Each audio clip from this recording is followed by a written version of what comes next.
Google is shutting down Google Assistant. Jack Dorsey's open source AI assistant Goose gains momentum.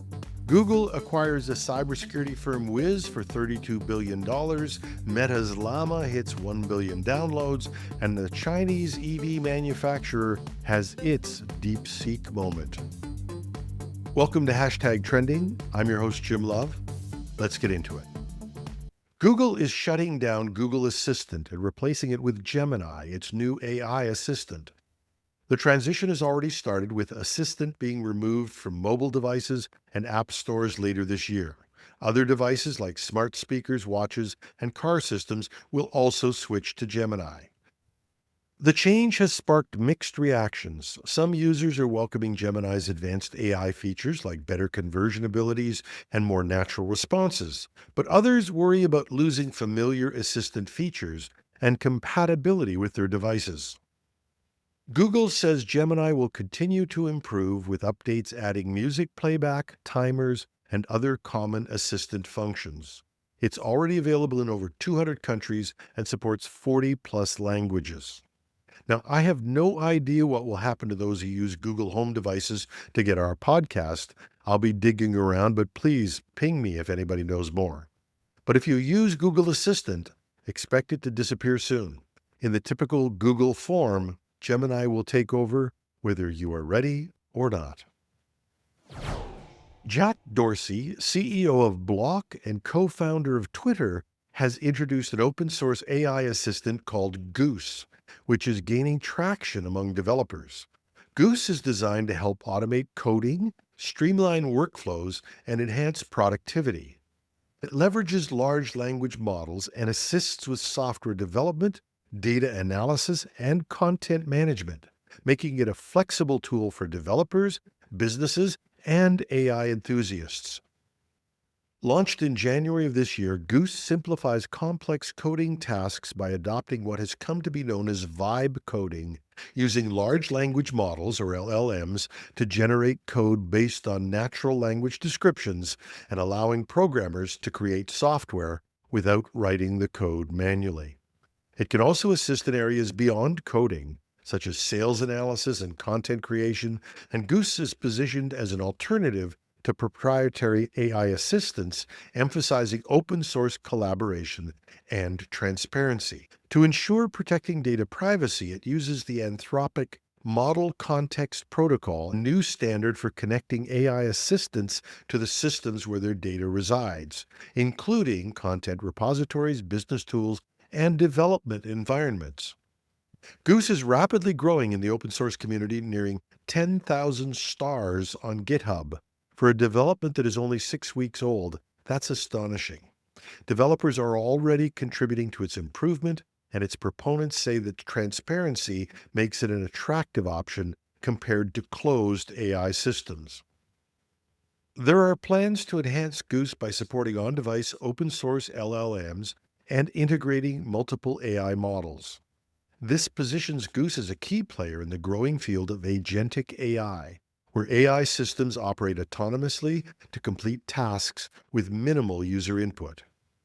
Goose's rise highlights the increased demand for open, customizable AI solutions, offering developers a flexible tool that doesn't lock them into proprietary ecosystems.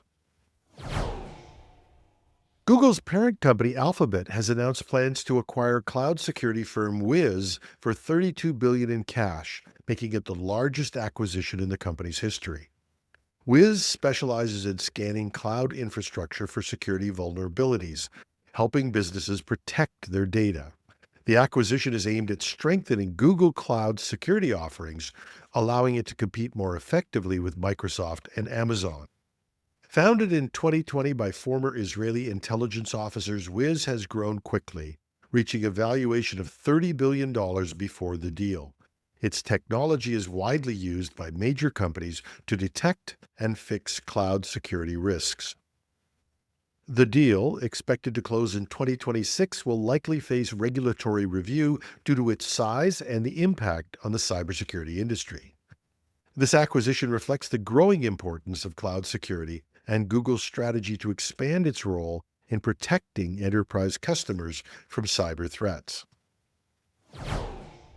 When we think of frontier models, we don't always think of Meta's open source AI model family, Llama.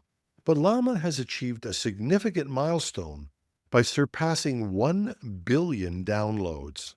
Now, this is a big increase from 650 million downloads in December 2024. That's a 53% growth over approximately 3 months. Initially launched in 2023, Llama also powers Meta's AI across platforms like Facebook, Instagram, and WhatsApp, playing a crucial role in the company's long-term AI strategy. That alone gives it a huge presence and an enormous source of data to train on. But Llama was designed to make advanced AI models accessible to a broader audience. Its open-source nature has facilitated widespread adoption across various sectors, including industry leaders, startups, and individual developers.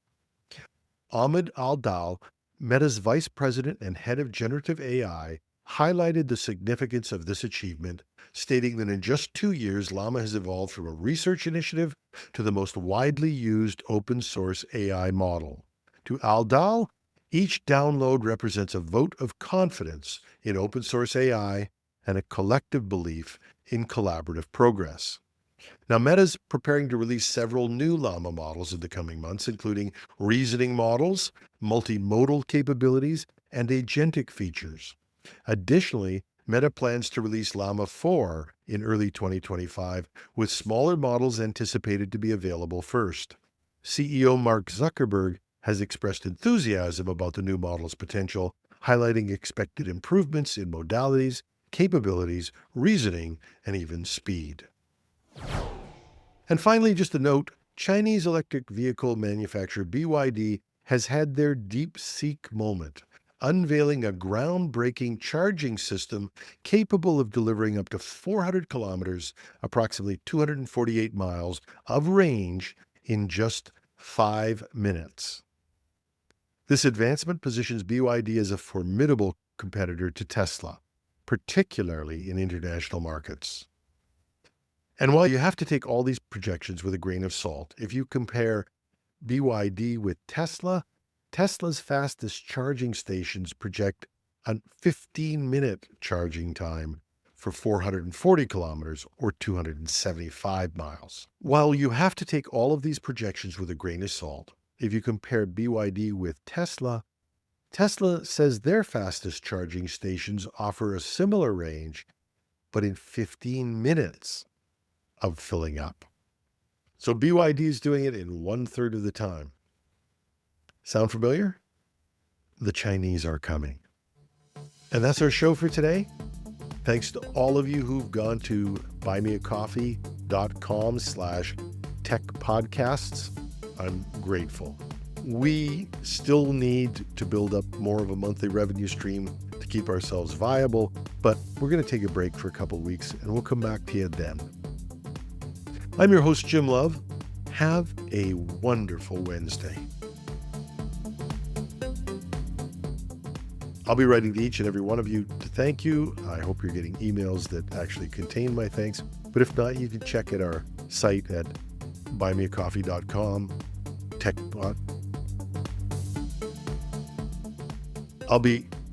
I'm writing individual thank yous to each and every one of you. It's taking some time, and I'm doing it on the site. I hope you're getting the emails from there. If you're not, check it out at buymeacoffee.com/techpodcast. My individual thanks will be there for each and every one of you. I'm your host, Jim Love. Have a wonderful Wednesday.